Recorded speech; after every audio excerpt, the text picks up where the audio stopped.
Bismillahirrahmanirrahim. Welcome everyone. And today we are going to start the next topic of the chapter gases. We have already studied the Boyle's law, Charles' law, Avogadro's law, and Gay-Lussac law in the previous lectures. Now we are going to start another topic, that is the ideal gas law. As we have studied the Boyle's law, Charles' law, and Avogadro's law, according to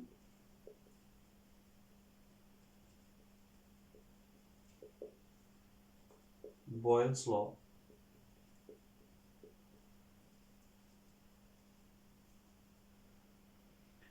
volume of the gas is inversely proportional to its pressure when number of moles and temperature remain constant. This one is the first case. Now, according to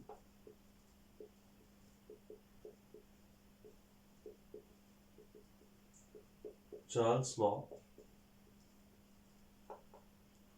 volume of a gas is directly proportional to absolute temperature provided that N and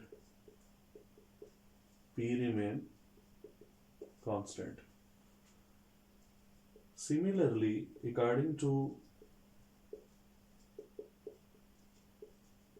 Avogadro's law,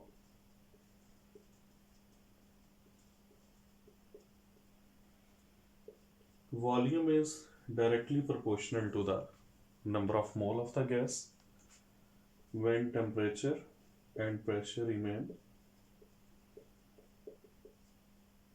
constant. Combining these three gas laws, we get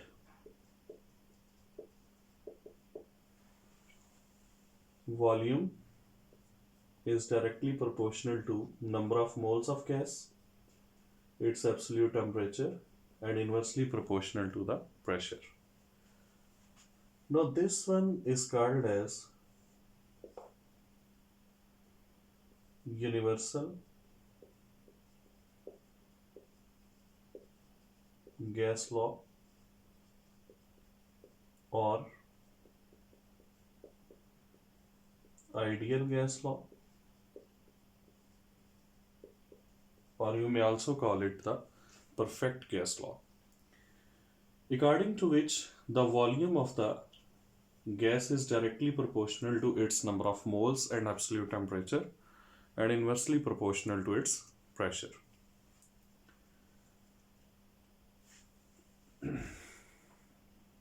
And you know that real gases, they move close to this ideal gas law when they are kept at high temperature and low pressure.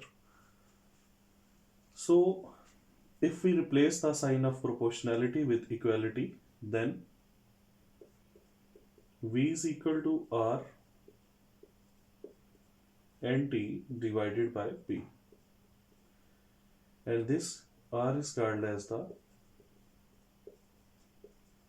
gas constant, or you may call it general gas constant, ideal gas constant as well. Rearranging this above formula,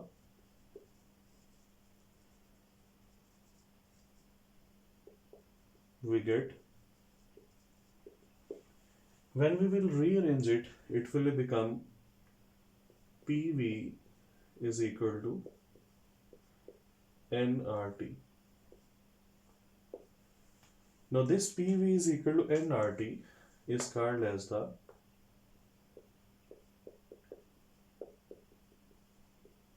ideal gas equation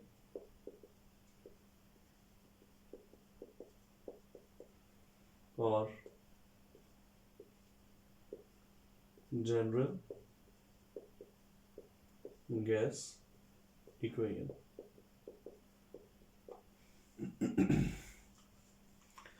This concept of the ideal gas law and general gas equation, it was first presented by Emil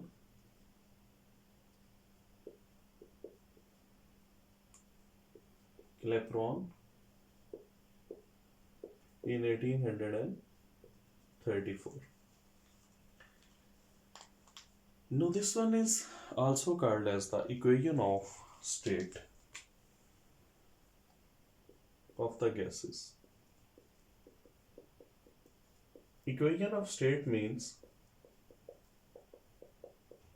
that in this equation all state variables are almost present. Pressure of the gas, volume of the gas, number of moles, temperature. So these are all the state variables, especially the pressure of gas, volume of gas, and temperature. So because this equation is relating all thermodynamic state variables of the gas, so that's why it is also called as the equation of state. For 1 mole of the gas,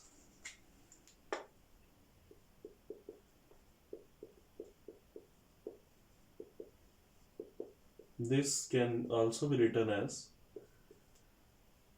N is 1, so it can be written as PV is equal to RT, or PV divided by T is equal to R. So especially this equation is relating the state variables, and there are 3 important state variables: pressure, volume, and temperature. So if we know any of the 2 state variables and the quantity of the gas, then we can calculate the 3rd state variable.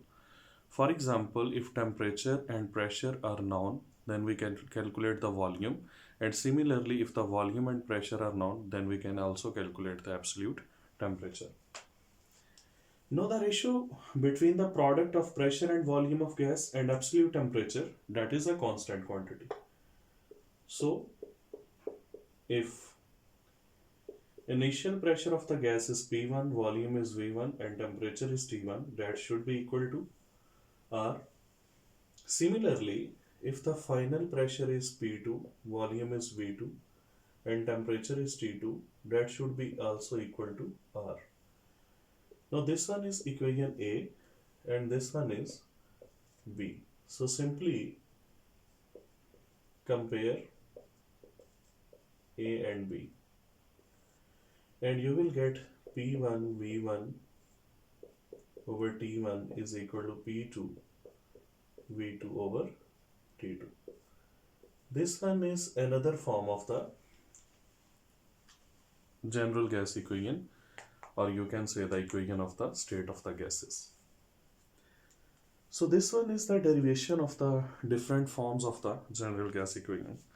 Now the ideal gas equation or general gas equation, that is very important in the sense that it has some very specific and very important applications. Like the first one is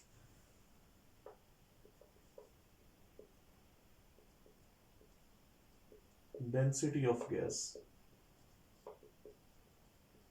We can find the density of the gas. As we know,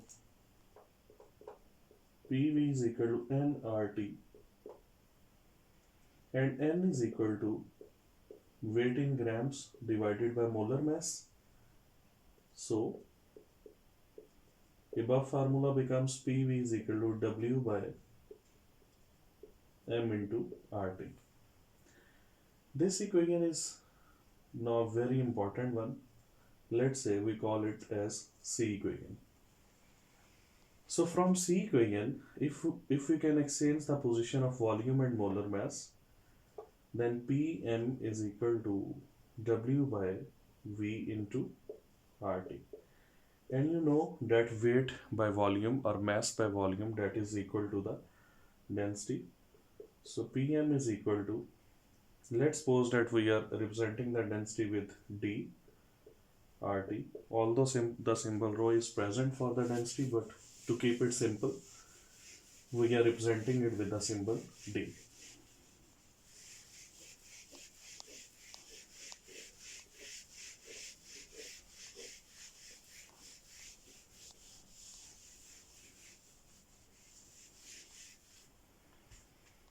So density is equal to Pm divided by RT. This formula is very important because this formula says that density of a single gas is directly proportional to its pressure and inversely proportional to the absolute temperature. So for one gas, density is directly proportional to pressure and inversely proportional to temperature. But in the case of different gases at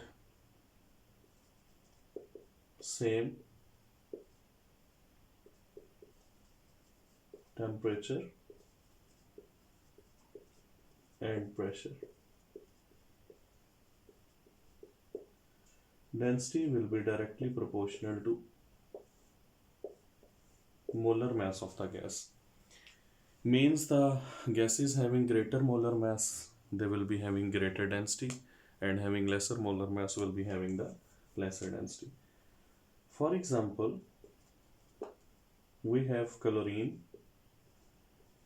gas, SO2, similarly methane and carbon dioxide.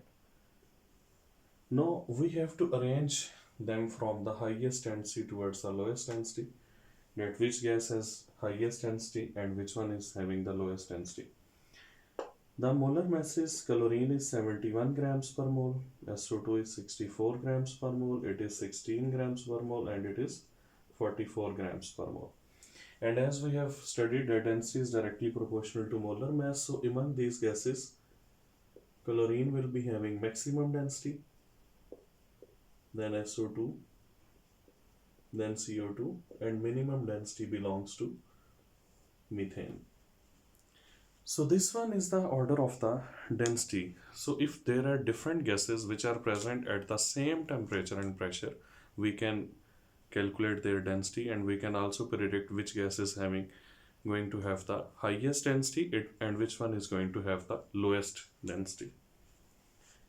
This one is the first application of the ideal gas equation. Now the second one, that is the molar mass of gas.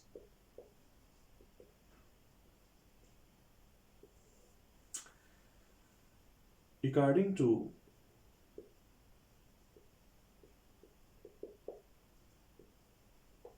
equation C,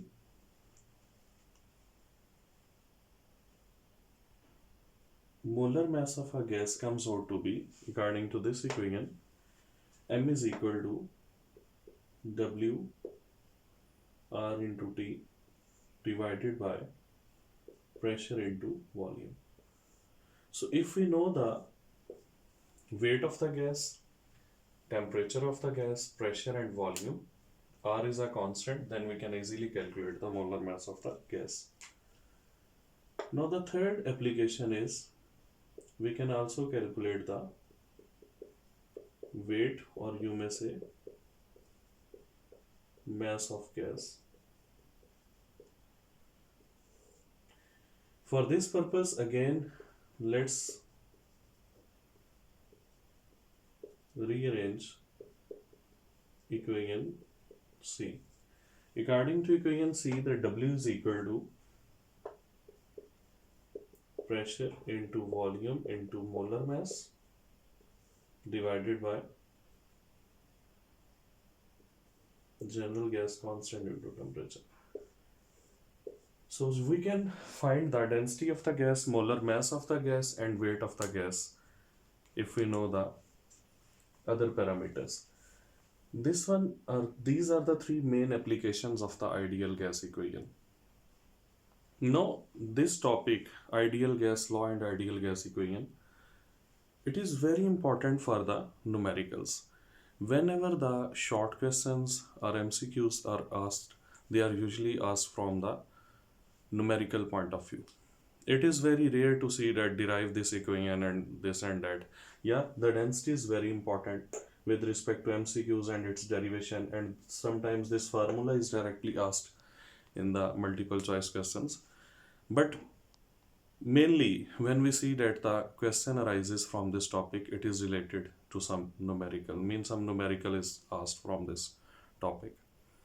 This was about the ideal gas law. In the next lecture, inshallah, we will come up with the ideal gas constant or general gas constant R, and we will discuss it in detail.